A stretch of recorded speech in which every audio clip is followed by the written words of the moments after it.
पिछले लेक्चर में हम लोगों ने विदेश व्यापार नीति 2023 के बारे में पढ़ चुके हैं। इस लेक्चर से हम विदेश व्यापार नीति में जो जो अन्य पहले शामिल की गई हैं उनको पढ़ेंगे। गुणवत्ता संबंधी शिकायत और व्यापार संबंधी विवाद को लेकर क्या क्या पहल की गई है उसके बारे में जानते हैं। गुणवत्ता संबंधी शिकायतों और व्यापार संबंधी विवादों के ऊपर जो समिति बनाई गई है, जिसे committee on quality complaint and trade disputes कहते हैं, उसका गठन विदेश व्यापार महानिदेशालय के क्षेत्रीय प्राधिकरणों में किया गया है। संबंधित क्षेत्रीय प्राधिकरण के क्षेत्राधिकार में आने वाली गुणवत्ता संबंधी एवं व्यापार संबंधी अन्य शिकायतों की पूछताछ और जांच के लिए CQCTD जिम्मेदार होगी। यानी कि जो RAS के क्षेत्राधिकार में जो भी गुणवत्ता संबंधी शिकायत आएगी उसकी जांच CQCTD करेगी। और यह जो CQCTD समिति है, यह आयातकों, निर्यातकों और विदेशी खरीदारों तथा विक्रेताओं की शिकायतों को दूर करने के लिए प्रभावी कदम उठाएगी। यानी कि जो भी इसमें समस्या होगी उसका समाधान CQCTD करेगी। कवरेज, यह समिति 2 या 2 से अधिक भारतीय संस्थाओं के बीच शिकायतों या विवादों को नहीं देखेगी। यानी कि भारत में जो भी शिकायत संबंधी वो उसको नहीं देखेगी। इसी तरह से 2 या 2 से अधिक विदेशी संस्थाओं के बीच शिकायतों या विवादों को भी इसके दायरे से बाहर रखा गया है। इसका अर्थ यह है कि यह समिति, जैसे भारत में 2 संस्था, कोई 2 भारतीय संस्था होगी, जैसे मान लीजिए कोई रिलायंस कंपनी हो गया भारत का और कोई ऐसे ही टाटा कंपनी हो गया। इन दोनों में ऐसे कंपनियों में अगर कोई विवाद होता है आयात निर्यात को लेकर, इसको नहीं देखेगी।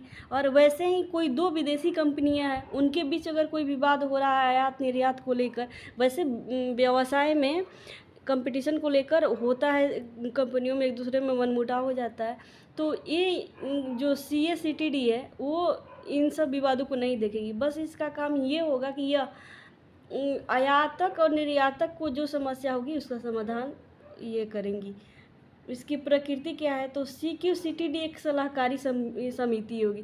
CQCTD बस एडवाइजरी कमेटी है, इसीलिए पीड़ित पक्ष दोषी पक्ष के खिलाफ किसी भी तरह का कानूनी कदम उठाने के लिए स्वतंत्र होगा। डिजिटल इकोनॉमी के लिए सीमा पार व्यापार को बढ़ावा देने हेतु क्या क्या पहल की गई है ये पढ़ते हैं। ई-कॉमर्स निर्यात को बढ़ावा देना। निर्यात बंधु योजना में एक ऐसे घटक को शामिल किया जाएगा जो ई-कॉमर्स निर्यात के अन्य उभरते क्षेत्रों को बढ़ावा देगा। इसका मतलब ये हुआ कि जो ई-कॉमर्स ट्रेडिंग होती है, ऑनलाइन व्यापार, इसमें ये सहायता करेगी। DGFT ई-कॉमर्स निर्यात को बढ़ावा देने के लिए सीमा शुल्क प्राधिकरणों, डाक विभाग, इंडस्ट्री पार्टनर्स और नॉलेज पार्टनर्स के साथ साझेदारी में आउटरीच गतिविधियों या वर्कशॉप का आयोजन करेगी। इसका मतलब हुआ कि ये जो DGFT है, विदेश व्यापार निदेशालय, यह ई-कॉमर्स को बढ़ावा देने के लिए सीमा शुल्क जो प्राधिकरण है उनको, डाक विभाग इसीलिए क्योंकि कुछ माल ऐसे है जो डाक द्वारा भी मंगाया या निर्यात किया जाता है। इंडस्ट्री पार्टनर्स, नॉलेज पार्टनर्स, जैसे कितने लोगों को, जैसे अभी कुछ दिन पहले गाँव में शुरू किया गया था बैंक मित्र नाम से एक व्यवस्था शुरू की गई थी। जिनको बैंक के बारे में जानकारी होती थी वो गाँवों में जाके कुछ सेवा मुहैया कराया करते थे। तो वैसे ही नॉलेज पार्टनर्स होते हैं, वो किसी बड़े बड़े संस्था में अपने ज्ञान के माध्यम से सुविधा मुहैया कराते हैं। उसके बाद है ई-कॉमर्स निर्यात हब। निर्दिष्ट क्षेत्रों को ECEH के रूप में स्थापित किया जाएगा। ECEH अनुकूल व्यावसायिक अवसंरचना के लिए एक केंद्र के रूप में कार्य करेंगे और सीमा पारीय यानी कि इंटरनेशनल गतिविधियों के लिए उपयुक्त सुविधाएं प्रदान करेंगे। ECEH की स्थापना के बारे में जानते हैं। ECEH को निजी क्षेत्र की पहल के तहत सार्वजनिक निजी भागीदारी मोड में स्थापित किया जाएगा। ECEH संचालन की प्रकृति कैसी है? ECEH ई-कॉमर्स निर्यातकों के लिए समूह आधारित लाभ अर्जित करने का कार्य करेगा। ECH के माध्यम से निम्नलिखित सुविधाएं प्रदान की जाएगी, जैसे निर्यात के लिए भंडारण, पैकेजिंग, लेबलिंग, प्रमाणन एवं परीक्षण और अन्य सामान्य सुविधाएं, निकटतम लॉजिस्टिक्स हब को जोड़ना और सेवाओं का लाभ उठाने के लिए समर्पित लॉजिस्टिक और संरचना का निर्माण करना। वित्तीय सहायता के क्या होगी, तो ECH को बाजार पहुंच पहल योजना के तहत वित्तीय सहायता प्रदान की जाएगी। अब हम देखते हैं कि कुछ ऐसी मदें हैं जिनके लिए लाइसेंस प्राप्त करना ज़रूरी होता है, तो उनको कौन कौन से विभाग द्वारा लाइसेंस मिलता है। तो जैसे परमाणु सामग्री, परमाणु संबंधी अन्य सामग्री, उपकरण और तकनीक, इसके लिए परमाणु ऊर्जा विभाग लाइसेंस देगा। विषाक्त रासायनिक कारक और अन्य रसायन, इसके लिए विदेश व्यापार महानिदेशालय लाइसेंस देगा। सूक्ष्म सजीव विषाक्त पदार्थ, इसके लिए DGFT वहीं विदेश व्यापार महानिदेशालय लाइसेंस देगा। सामग्रियों के प्रसंस्करण संबंधी उपकरण और संबंधित प्रौद्योगिकी, यह भी विदेश व्यापार निदेशालय के अंतर्गत। श्रेणी ओ के तहत नहीं आने वाले परमाणु संबंधी अन्य उपकरण और प्रौद्योगिकियाँ, इसको विदेश व्यापार निदेशालय। एरोस्पेस सिस्टम उपकरण, जिसमें उत्पादन और टेस्ट उपकरण शामिल। युद्धक सामग्री की सूची, इसको रक्षा उत्पादन विभाग या रक्षा मंत्रालय द्वारा लाइसेंस मिलेगा। विशेष सामग्री और संबंधित उपकरण, सामग्री प्रसंस्करण, इलेक्ट्रॉनिक्स, कंप्यूटर, दूरसंचार, सूचना सुरक्षा, सेंसर तथा लेजर नेविगेशन और एवियोनिक्स, समुद्री एरोस्पेस और प्रणोदन आदि को DGFT द्वारा लाइसेंस प्रदान किया जाएगा। अब शुल्क छूट से संबंधित अन्य योजनाएं, जो नया विदेश व्यापार नीति है, इसमें कुछ छूट भी दिया जा रहा है। तो इसमें एक नंबर पे है अग्रिम प्राधिकरण। अग्रिम प्राधिकरण के तहत आयात को निम्नलिखित भुगतान से छूट दी गई है, जैसे बुनियादी सीमा शुल्क, अतिरिक्त सीमा शुल्क, शिक्षा उपकरण, anti dumping duty, countervailing duty, safeguard duty, transition product specific safeguard duty. अग्रिम प्राधिकरण के बाद शुल्क मुक्त आयात प्राधिकरण। ड्यूटी फ्री इंपोर्ट ऑथोराइजेशन को केवल बुनियादी सीमा शुल्क के भुगतान से छूट दी जाएगी, यानी कि जो अग्रिम प्राधिकरण है उसको इन बुनियादी सीमा शुल्क, अतिरिक्त सीमा शुल्क, शिक्षा उपकर आदि से छूट प्रदान की जाएगी। लेकिन जो शुल्क मुक्त व्यापार प्राधिकरण है उसको सिर्फ बुनियादी सीमा शुल्क से ही छूट प्रदान की जाएगी।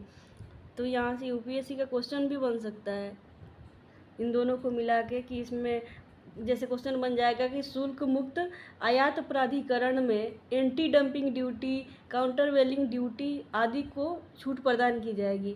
और दूसरे ऑप्शन में बना देगा कि अग्रिम प्राधिकरण को बुनियादी सीमा शुल्क से ही केवल छूट प्रदान की जाएगी। दोनों में से कौन सही है, क्या दो सही है, या कथन एक सही है, कथन दो सही है। ऐसे निर्यातित उत्पादों पर शुल्क और करों की छूट योजनाएं, इसका उद्देश्य केंद्र, राज्य और स्थानीय स्तर पर निर्यात किए गए उत्पाद पर वर्तमान में रिफंड नहीं किए गए शुल्कों, करों, आरोपित अन्य राशियों को वापस किया जाएगा। इन छूटों को वाणिज्य विभाग द्वारा अधिसूचित किया गया था, इसे राज्य विभाग द्वारा प्रशासित किया जाता है। एस्कोमेट अर्थात विशेष रसायन, जीव, सामग्रियां, उपकरण तथा प्रौद्योगिकियाँ, यानी कि special chemicals, organism, materials, equipment and technology का ये शॉर्ट फॉर्म है एस्कोमेट।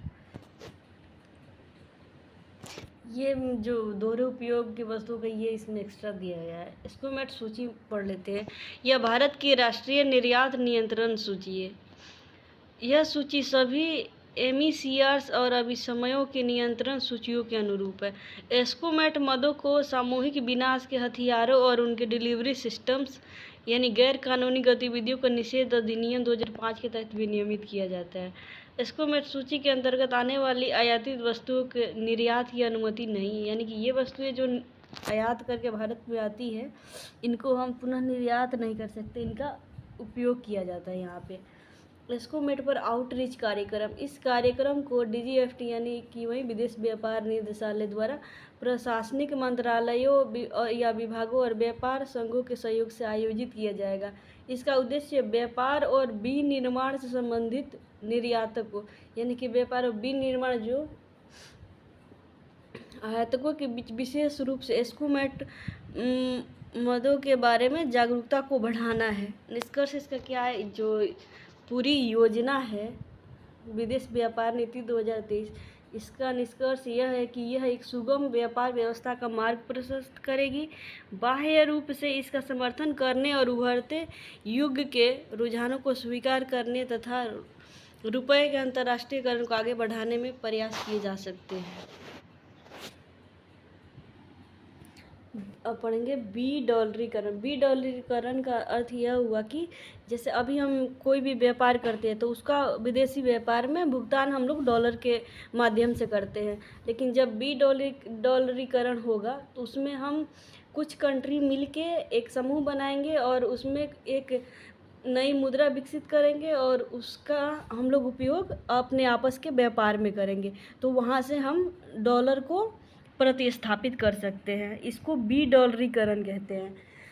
तो इसमें सुर्खी में ये न्यूज़ क्यों है, ब्रिक्स देश जिसमें ब्राज़ील, रूस, भारत, चीन और साउथ अफ्रीका है, भुगतान के लिए एक नई मुद्रा विकसित करने का प्रयास कर रहे हैं। तो ये जो मुद्रा होगी वो ब्रिक्स मुद्रा होगी। अब इसके बारे में अन्य तथ्य पढ़ते हैं। विदेशी ब्रिक्स मुद्रा का उपयोग सीमा पारीय व्यापार के लिए किया जाएगा। हाल के दिनों में ब्रिक्स एक ऐसे संस्थान के रूप में उभर कर सामने आया है जो आर्थिक क्षेत्र में पश्चिमी दुनिया के प्रभुत्व को चुनौती दे रहा है। पश्चिमी दुनिया यानी कि वही जो यूरोपियन कंट्रीज है, अमेरिका, कनाडा वगैरह ये सब है, वही पश्चिमी क्षेत्र। इसके अतिरिक्त भारत और मलेशिया भुगतान के अन्य वर्तमान माध्यमों के अलावा भारतीय रुपये में व्यापार का भुगतान करने के लिए सहमत हुए हैं। इससे भारतीय रुपये की मांग मार्केट में बढ़ेगी। इन कदमों को बी-डॉलरीकरण की दिशा में एक बड़े कदम के रूप में देखा जा रहा है। अभी जो मैं बी-डॉलरीकरण की परिभाषा बताई हूँ सामान्य भाषा में, उसी का ये परिभाषा यहाँ दिया गया है। जब कोई देश आरक्षित मुद्रा विनिमय के माध्यम और यूनिट ऑफ अकाउंट के रूप में अमेरिकी डॉलर पर अपनी निर्भरता को कम करता है, उसे बी-डॉलरीकरण कहते हैं। हाल ही में अमेरिकी प्रभुत्व को कम करने के लिए इसमें तीव्रता आई है। ब्रेटन वुड्स प्रणाली IMF और विश्व बैंक ने डॉलर की स्थिति को मजबूती प्रदान करने में सहायता प्रदान की थी। इससे अन्य विकसित देशों की मुद्राएं USD के साथ प्रतिस्पर्धा में पिछड़ गई थी। अरे ये तो नियम है कि जो जितना ही स्ट्रॉन्ग होगा उसकी उतनी ही चलेगी, और IMF और विश्व बैंक तो अमेरिका की देन ही है।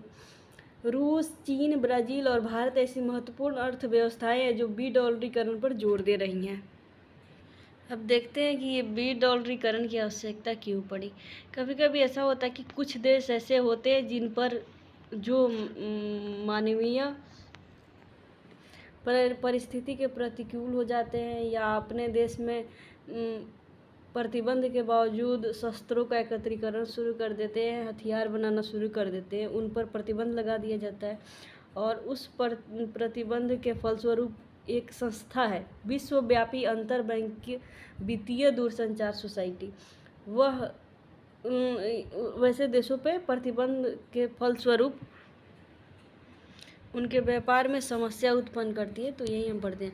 ऐसे देश जिन पर प्रतिबंध लगाए गए हैं और जिन्हें विश्वव्यापी अंतरबैंक वित्तीय दूरसंचार सोसाइटी से बाहर कर दिया गया है, उन्हें व्यापार करने में कई समस्याओं का सामना करना पड़ता है।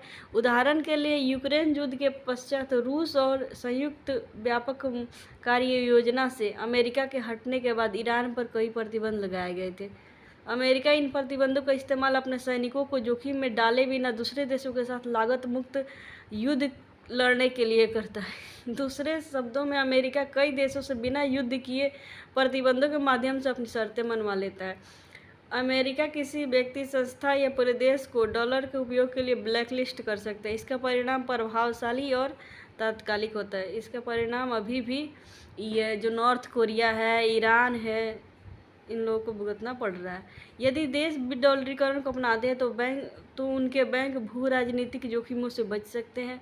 यह जोखिम इसीलिए रहता है क्योंकि इन बैंकों में अमेरिकी डॉलर एक आरक्षित मुद्रा होती है और अमेरिका इन्हें प्रभावशाली हथियार के रूप में इस्तेमाल करता है।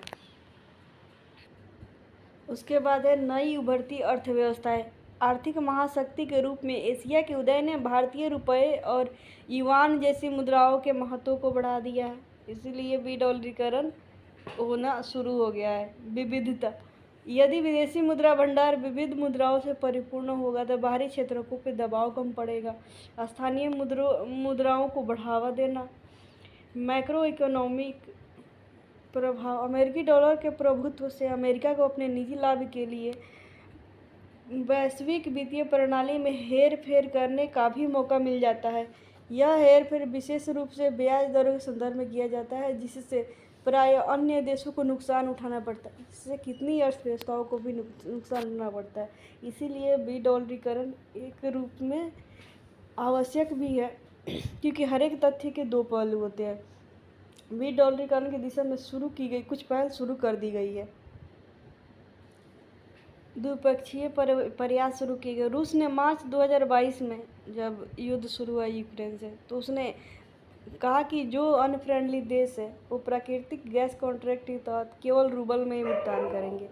उसके बाद चीन ने हांगकांग, सिंगापुर और यूरोप में रेनबी व्यापार केंद्र स्थापित किए। इस संदर्भ में एक रूस चीन भुगतान प्रणाली भी स्थापित की गई। यह प्रणाली स्विफ्ट को दरकिनार करती है, साथ ही यह रूस के system for transfer of financial message को चीन के cross border interbank payment system से जोड़ती है। अब बहुपक्षीय प्रयास क्या क्या है। 2021 में पीपुल्स बैंक ऑफ चाइना ने बैंक फॉर इंटरनेशनल सेटलमेंट में global sovereign digital currency governance प्रस्ताव प्रस्तुत किया था। इस प्रस्ताव का उद्देश्य चीनी डिजिटल मुद्रा ई-युआन के माध्यम से वैश्विक वित्तीय नियमों को प्रभावित करना था। अफ्रीका कंटिनेंट में भी मुक्त व्यापार क्षेत्र के माध्यम से स्थानीय मुद्राओं के माध्यम से व्यापार किया जाता है। भारत द्वारा किए गए प्रयास। घरेलू बाजार में तेजी से बढ़ते वाणिज्य और निवेश के कारण रुपये की मांग बढ़ रही है। अब विडॉलरीकरण में चुनौती क्या क्या है। वैकल्पिक मुद्रा की उपलब्धता। वर्तमान में कोई भी मुद्रा पूरी तरह से स्थिरता, तरलता और स्वीकार्यता जैसे मानदंडों पर खरी नहीं उतरती है। सबसे बड़ी समस्या इसमें यही है। अन्य मुद्राओं की विश्वसनीयता, जैसे चीन में रेनबी डॉलर से संबद्ध है और सरकार द्वारा इसे कठोरतापूर्वक प्रबंधित किया जाता है। और चीन की मुद्रा को हम डॉलर के स्थान पर ला भी नहीं सकते, क्योंकि चीन की जो व्यवस्था है वो खुली अर्थव्यवस्था नहीं है और ऋण जाल की कूटनीति उसकी सबसे बड़ी भयानक कूटनीति है। उसकी इस कूटनीति से श्रीलंका, मलेशिया और पाकिस्तान में जो स्थिति दयनीय हुई है वो देखने लायक है। कार्यान्वयन संबंधी चुनौतियाँ। यह उभरते हुए बाजारों और डॉलर में ऋण लेने वाले देशों में वित्तीय अस्थिरता पैदा कर देगा। इसके कारण मुद्रा विनिमय दरों की अस्थिरता में वृद्धि हो सकती है। यह अस्थिरता विशेष रूप से संक्रमण के प्रारंभिक चरणों के दौरान हो सकती है। वैश्विक आरक्षित परिसंपत्तियों की संरचना में समायोजन से पूंजी प्रवाह और परिसंपत्ति की कीमतों में बदलाव हो सकता है। साथ ही स्थानीय मुद्राओं के लिए भी अत्यधिक उतार चढ़ाव और मूल्य ह्रास का खतरा हो सकता है। ऐसा इसीलिए क्योंकि विदेशी निवेशकों के रुख में अधिक निश्चितता नहीं होती। परिवर्तन का विरोध हो सकता है, वित्तीय संकट का डर है, मौद्रिक नीति पर सीमा है। भारत को अब बहुत सोच समझ के कदम उठाना चाहिए और दूरदर्शी दृष्टिकोण अपनाना चाहिए। नीति निर्माताओं को अमेरिकी डॉलर पर निर्भरता कम करने के संभावित लाभों और इस तरह के परिवर्तन से जुड़े जोखिमों एवं लागतों के बीच अच्छा संतुलन बनाकर कार्य करना चाहिए। और पढ़ते हैं गिग इकोनॉमी क्या है। गिग अर्थव्यवस्था, जैसे फ्रीलांस जॉब होता है ना, वहीं उसी को हम उनको गिग वर्कर कहते हैं और उनके द्वारा की गई व्यवस्था को गिग अर्थव्यवस्था कहते हैं। हाल ही में, अभी ये चर्चा में क्यों है, तो हाल ही में ब्लिंकिट कंपनी ने अपने डिलीवरी पार्टनर्स के वेतन ढांचे में बदलाव किया था। इसके विरोध में कंपनी के डिलीवरी पार्टनर्स ने हड़ताल कर दी थी। पढ़ते हैं गिग अर्थव्यवस्था क्या है, इसमें कौन कौन से श्रमिक। गिग अर्थव्यवस्था एक मुक्त बाजार प्रणाली है जिसमें रोजगार सामान्यतः अस्थायी होता है। इसमें अस्थायी ये रोजगार नहीं होता। इसके अंतर्गत संगठन अल्पकालिक नियुक्ति के लिए मुक्त श्रमिकों के साथ कॉन्ट्रैक्ट करते। इसमें चुनौती ये है कि अगर नियोक्ता श्रमिक को हटा दे तो वो उस पे दावा भी नहीं कर सकता, क्योंकि ये फ्रीलांस जॉब होता है। गिग श्रमिक ऐसे श्रमिक होते हैं जो पारंपरिक नियोक्ता कर्मचारी व्यवस्था से अलग होते हैं, व्यवस्था से अलग अन्य रोजगार गतिविधियों में संलग्न होते हैं। इन्हें व्यापक तौर पर निम्नलिखित में वर्गीकृत किया जाता है। प्लेटफॉर्म गिग श्रमिक ऐसे श्रमिक जिनके कार्य ऑनलाइन सॉफ्टवेयर, ऐप या फूड एग्रीगेटर प्लेटफॉर्म जैसे कि डिजिटल प्लेटफॉर्म आदि पर आधारित होते हैं। ऐसे प्लेटफॉर्म्स में शामिल है जोमेटो, स्विगी, ओला आदि। नॉन प्लेटफॉर्म गिग श्रमिक ये सामान्यतः पारंपरिक क्षेत्र में नियोजित सामयिक वेतनधारी तथा ऑन अकाउंट वर्कर्स होते हैं। ये पार्ट टाइम या फुल टाइम कार्य करते हैं। गिग श्रमिक ऐसे होते हैं कि जैसे एक साथ वो 2-3 नियोक्ताओं के साथ जुड़ सकते हैं।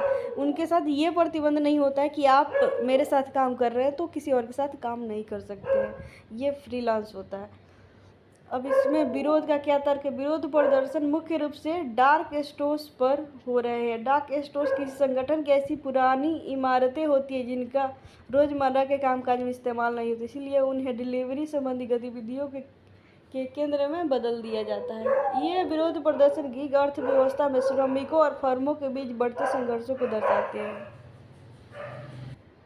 भारत में गिग इकोनॉमी की क्या व्यवस्था है, इसको देखते हैं। 2020-21 में भारत में गिग वर्कर्स की संख्या 77 लाख थी। भारत में 57% जो नए रोजगार है वो गिग इकोनॉमी से ही सृजित हो रहा है। इस गिग इकोनॉमी के चलते भारत में गैर कृषि क्षेत्रों में 90 मिलियन तक रोजगार उत्पन्न हो सकते हैं। अच्छी चीज़ है भाई। भारत में गिग वर्कर्स फोर्स खुदरा व्यापार में 20 से 25 लाख, बाप सही है। इसके बढ़ने के क्या कारण है? इंटरनेट तक व्यापक पहुंच, स्टार्टअप इकोसिस्टम में तेज़ी से वृद्धि, कई सारे प्लेटफॉर्म्स आपस में जुड़ते जा रहे हैं, कार्य के प्रति बदलता दृष्टिकोण। इसमें कार्य के प्रति बदलता दृष्टिकोण में ये हो सकता है कि पहले भारत में जो महिलाओं के साथ जो लिंग भेद होता था कि महिलाएं काम नहीं कर सकती है, बाहर नहीं जा सकती है, तो इसमें गिग इकोनॉमी में ये है कि बाहर तो जाना नहीं है, कंप्यूटर, लैपटॉप या ऑनलाइन फॉर्म में जॉब करना है तो वो घर बैठे हो सकता है। तो इसीलिए ये जो गिग इकोनॉमी है वो भारत में बढ़ रही है। कॉन्ट्रैक्ट कर्मचारियों की बढ़ती मांग। अब इसमें गिग अर्थव्यवस्था में चुनौती क्या क्या है उसके सामने, तो विश्वसनीय डेटा की अनुपलब्धता। भारत में जो भी रोजगार होता है गिग इकोनॉमी के जरिए, इसका आधिकारिक डेटा उपलब्ध ही नहीं है, जिससे इसके तरफ ध्यान नहीं जा सकता लोगों का। प्लेटफॉर्म आधारित श्रमिकों के लिए खराब सेवा शर्तें। गिग अर्थव्यवस्था में ये है ना कि वो जो इसमें श्रमिक होते हैं उनमें नियुक्त का संबंध ही नहीं होता है, तो वो जो नियोक्ता होते हैं वो कम वेतन देते हैं। प्रलोभन युक्ति से काम करवाना, अपारदर्शी तरीके से वेतन की गणना करना, कमीशन में कटौती और एग्रीगेटर प्लेटफॉर्म पर निरंतर निगरानी करना शामिल है। प्रलोभन युक्ति एक ऐसी स्थिति को संदर्भित करती है जब एक व्यक्ति किसी विशेष पद के लिए आवेदन करता है और उसके लिए साक्षात्कार भी देता है, किंतु उसे निम्न वेतन पर निम्नतर पद दिया जाता है। ये प्रलोभन युक्ति है। अनुबंध की शर्तों से बंधा होना। डिजिटल प्लेटफॉर्म पर कार्य की परिस्थितियाँ मुख्यतः सेवा शर्तों द्वारा नियंत्रित होती है। इसके कारण प्लेटफॉर्म आधारित श्रमिक कार्यस्थल सुरक्षा और पात्रता संबंधी अनेक सुविधाओं का लाभ नहीं उठा पाते हैं। अपरिपक्व विनियामक ढांचा है। अन्य चुनौतियाँ क्या क्या इसमें कौशल उन्नयन हेतु सीमित अवसर उपलब्ध होते हैं। ऐसा इसीलिए क्योंकि इन क्षेत्रों में कौशल उन्नयन के अभाव के कारण करियर की प्रगति अत्यंत धीमी होती है। विशेष रूप से ब्लू कॉलर वाली नौकरियों में ऐसा होता है। गिग श्रमिकों द्वारा अर्जित आय अप्रत्याशित होती है, यानी कि ये फ्रीलांस जॉब होता है तो कब कितना सैलरी मिलेगा। जैसे कुछ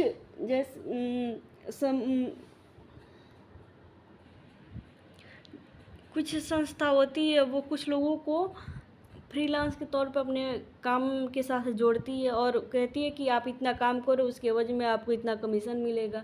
तो वहाँ ये निश्चित नहीं होता कि उनको कितना आय मिल सकता है। गिग कार्यों की व्यक्तिवादी प्रकृति के कारण इसमें श्रमिकों के शोषण की संभावना अधिक होती है। आगे की राह अब देखते हैं इसमें क्या क्या। नीति आयोग द्वारा जारी भारत की उभरती गिग और प्लेटफॉर्म अर्थव्यवस्था रिपोर्ट में की गई सिफारिश है। नीति आयोग भी इसके लिए कुछ सिफारिशें की है, वो इस प्रकार है। गिग श्रमिकों का उचित अनुमान लगाया जाना चाहिए। गिग अर्थव्यवस्था के आकार और गिग अर्थव्यवस्था के आकार और गिग श्रमिकों की विशिष्ट विशेषताओं का अनुमान लगाने हेतु गणना की जानी चाहिए। इस कार्य में ई श्रम पोर्टल द्वारा जुटाए गए डेटा का उपयोग किया जा सकता है। प्लेटफॉर्म से जोड़ने की प्रक्रिया तेज करना, वित्तीय समावेशन को गति प्रदान करना, सरकार के मौजूदा प्रयासों को मजबूत करने के लिए संस्थागत ऋण तक पहुंच बढ़ाई जानी चाहिए। इसमें वित्तीय समावेशन को बढ़ावा मिलेगा। इस संदर्भ में फिनटेक यानी फाइनेंशियल टेक्नोलॉजी और प्लेटफॉर्म आधारित व्यवसायों का लाभ उठाया जा सकता है। इससे संबंधित गतिविधियों को प्राथमिकता प्राप्त क्षेत्र का दर्जा दिया। जब इनको PSL का दर्जा मिल जाएगा तो इनको CSR फंड भी मिलने लगेगा, क्योंकि CSR जो फंड होता है उसकी प्रायिकता होती है प्राथमिक क्षेत्रकों को ऋण देना। कौशल विकास को बढ़ावा दिया जाना चाहिए। सामाजिक समावेशन को बढ़ावा दिया जाना चाहिए। सामाजिक सुरक्षा 5 सामाजिक सुरक्षा में केंद्र और राज्य सरकारें सभी गिग और प्लेटफॉर्म आधारित श्रमिकों हेतु सामाजिक सुरक्षा तक पूर्ण पहुंच सुनिश्चित करने के लिए 5 आयामी रेज दृष्टिकोण अपना सकती है। तो रेज का फुल फॉर्म क्या बताया इन्होंने? R मतलब रिकॉग्नाइज, पहचान करना, उसके बाद मान्यता प्रदान करना। A मतलब कि अलाउ, अनुमति या स्वीकृति देना। नॉन इन्वेसिव वित्त पोषण व्यवस्था के माध्यम से सामाजिक सुरक्षा को बढ़ाने हेतु प्रयास करना चाहिए। I मतलब इनकॉर्पोरेट यानी कि शामिल करना। योजना तैयार करते समय प्लेटफॉर्म के विशेष हितों और रोजगार सृजन को प्रभावित करने वाले कारकों, प्लेटफॉर्म के कारोबार और श्रमिकों के पक्ष को शामिल करना चाहिए। S= सहायता, सपोर्ट करना। व्यापक जागरूकता अभियानों के माध्यम से सरकारी योजनाओं और कल्याणकारी कार्यक्रमों की सदस्यता प्राप्त करने के लिए श्रमिकों को सहायता प्रदान की जानी चाहिए। इंश्योर करना, यह सुनिश्चित करना कि श्रमिकों को लाभ सहजता से उपलब्ध हो सके। भारत में सबसे बड़ी समस्या यही है कि कोई भी योजना लागू हो जाएगी, लेकिन क्या वह योजना रूट लेवल पे काम कर रही है कि नहीं, इसका संचालन ही ठीक ढंग से नहीं हो पाता। योजनाएं सभी अच्छी बनती है, लेकिन रूट लेवल पे काम कर रही है नहीं कर रही है, इसका मानकीकरण ही नहीं हो पाता है।